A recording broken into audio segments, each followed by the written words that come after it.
These are our favorite colors. Now, favorite colors in, what I did was I pulled out all the ones that I think are tried and true, meaning when you want to pick a paint color, you know how it is when clients come to you and they say, I really want a paint color, but I go to the paint store and all I see is 5,000 colors and I don't know what to pick. So we as designers have this whole wall of things here filled with paint colors. So we've gone through and picked out what ones we think are the best. Yep. So I'm going to tell you my very favorite because you know me really well, and you know where I'm going to go immediately over here to a color called Smoky Taupe. This is from Benjamin Moore. Yep, I am right there with you.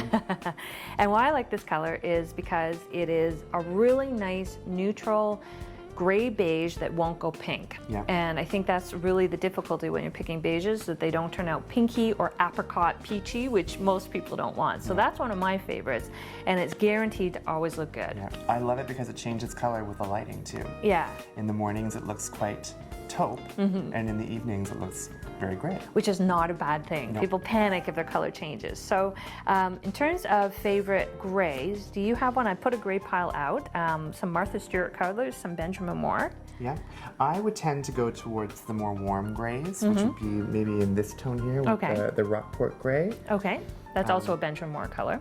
Yeah. Yeah. And I do like this one, even though it is verging on the cooler tone. But when it's charcoal, it never feels as cool in a room, so it gives a nice neutral. I did add these colors from Benjamin Moore, which are historical colors. They are grays. They look very nice if you want a gray that doesn't turn blue, which is always the problem with gray, is that it can look like a nursery if you get the wrong ones. So these ones are guaranteed to look good. Coventry gray, Wickham gray, and Stonington gray. Yeah. Always look beautiful on the walls. That's a great one. Really nice color. In terms of favorite blues, again, this is a really challenging category where often what happens, I find with clients, is they pick what they think is a great blue, but then they get it on the wall, and again, it looks like a boy's bedroom. Or a pool. Yes, because it turns too blue. Blue will always get bluer when you put it on the wall. So I went through and picked ones that I know do really well with our clients, and I kind of wanted to get your sense of which one of this grouping you thought was one of the nicest. I'm torn between two. Okay. And that would be Woodlawn Blue and Wedgwood Gray. Even though it says gray, this is probably what you're saying. It's that gray with the blue tone. Yes. Which would turn very blue on the wall. But I love it. And those are two historic colors from Benjamin Moore. I also added a Martha Stewart color. I think this one's beautiful. It's called Morning Fog.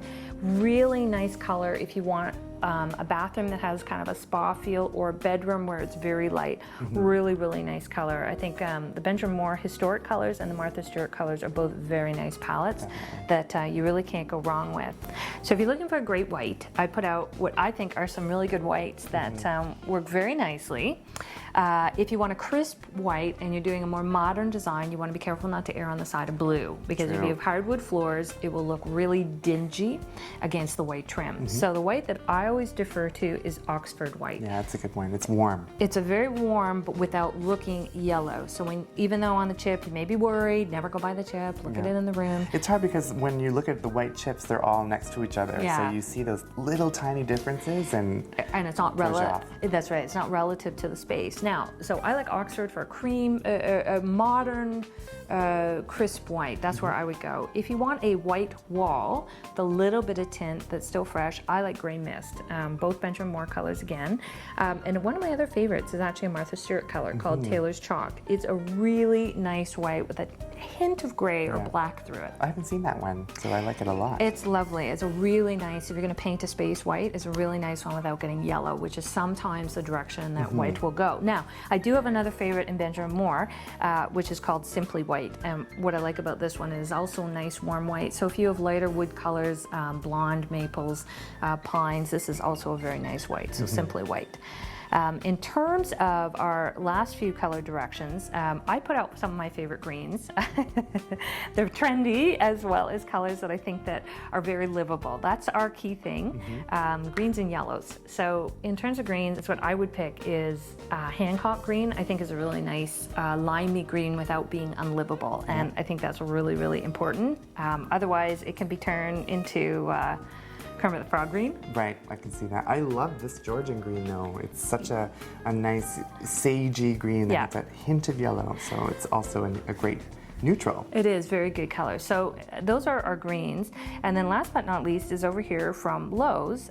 They have a great collection of yellows that I think are very nice. Keep in mind that yellow always gets brighter when it gets on the wall.